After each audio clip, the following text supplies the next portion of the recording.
Kweli kwanza ninamuunga mkono Mheshimiwa Waziri Mkuu kwa namna ambavyo ameendelea kufanya kazi zake katika maeneo mbalimbali. Ninamfuatilia ziara zake zote anakopita.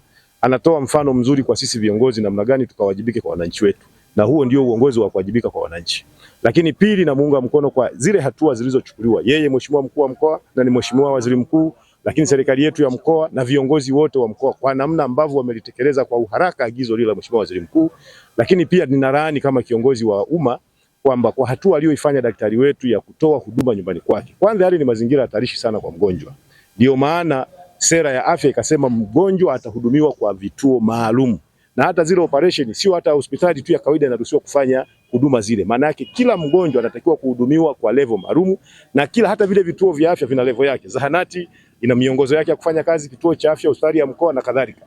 Sasa tunasikitika sana kwa kuona mtaalamu wa afya ambaye amesomea na ana cheti cha kuruhusiwa kufanya zile kazi anakwenda kufanya kazi kinyume na maadili ya utumishi wa umma, lakini kinyume na kanuni za utaratibu wa kazi yake aliyosomea.